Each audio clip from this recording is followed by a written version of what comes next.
guys, welcome back to my channel. So today I'm going to be reviewing with you the book The Mermaid by Christina Henry. Name might be familiar because I reviewed the book Alice earlier in the month, and it's by the same author. If you're interested in that review after watching this one, it's linked in the playlist book reviews on my page. So let's get into today's book.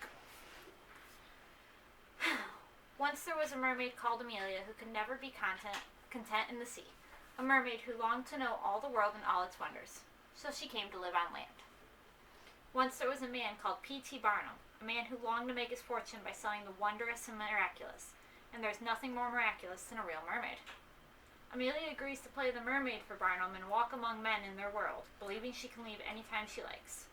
But Barnum has never given up a money-making scheme in his life, and is determined to hold on to his mermaid. Alright, as I said before, I'm going to be reviewing the book The Mermaid by Christina Henry. In this video, I'll tell you a little about the author's writing style, the characters, and my overall opinion of the book. So, to begin with, let's start with the characters. This book has three characters that are the main characters. First, we have Amelia, free-spirited mermaid who ends up walking on land after being caught in a fisherman's net and falling in love with him. Amelia is blunt, honest, and not the greatest at blending into human society. The next character we have is the world-renowned P.T. Barnum. Barnum is looking for the next great act for his show when he hears the rumors surrounding Amelia and becomes determined to make her his mermaid. The third main character is Levi Lyman, and he is Barnum's attorney and sort of his sidekick. Levi is thrown through a loop when he's sent to find Amelia and falls in love with her as soon as he looks in her eyes. See, Amelia came to land because she fell in love with Jack. Jack went out to sea one day after she spent years with him, and he never came back. So she's a widow, basically. Just a little backstory on that one. The author does a great job at showing the characters' personalities through their actions. P.T. Barnum is shown in this book as both a money-hungry and selfish. He tries to kind of make Amelia his property, which is not at all possible, because Amelia will not be anybody's property. That's not her personality. We see many characters suffer through conflict in this novel. Amelia is still upset about the death of her husband, but starts to fall in Levi and must decide if it's disloyal to Jack, who is her husband that passed away, if she lets herself feel how she does for Levi, and it's a conflict with her because she just doesn't know if it's okay to feel that way. Barnum is more concerned about money than about Amelia's well-being, which causes a conflict for Levi, who must choose between standing up for the girl he loves and try to keep her rights in perspective, or if he is going to side with Barnum, who is his best friend at the time. Now, this book is written in a third-person point of view. The author uses many conversations between the characters to convey their feelings and thoughts. The author did a good job at taking a fairy tale and twisting it into something exciting and new. The author does also include an afterword of the book that the Barnum and her story is not meant to be a historically accurate rendition of the man at all.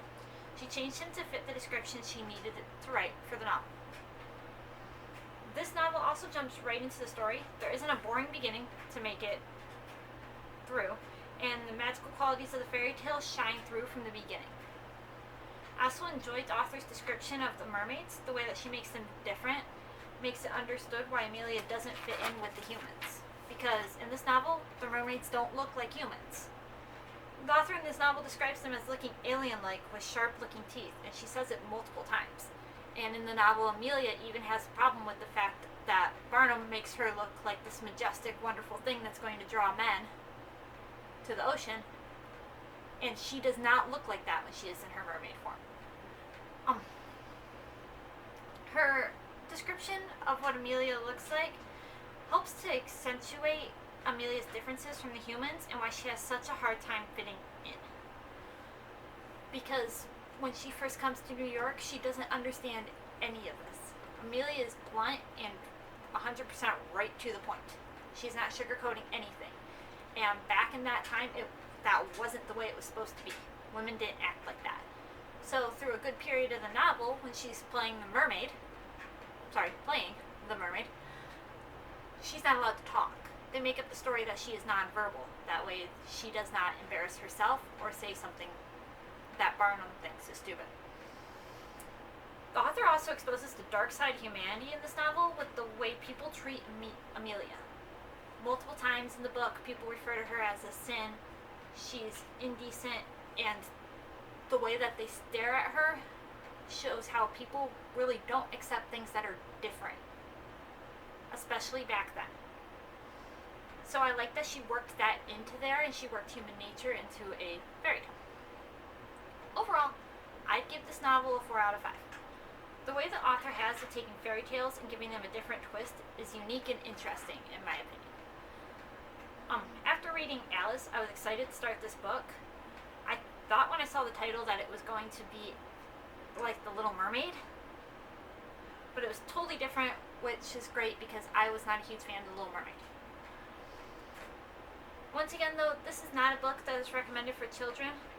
While it isn't as bad as Alice was, there is still some violence and adult themes.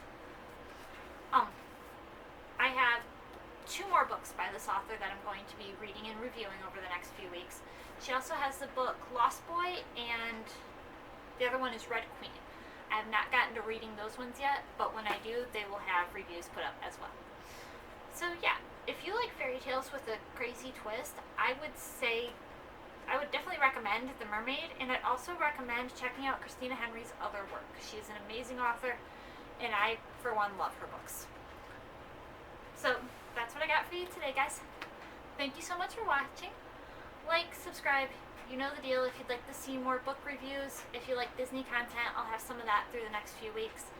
And just some random videos thrown in there. But I will see you guys next time. Bye.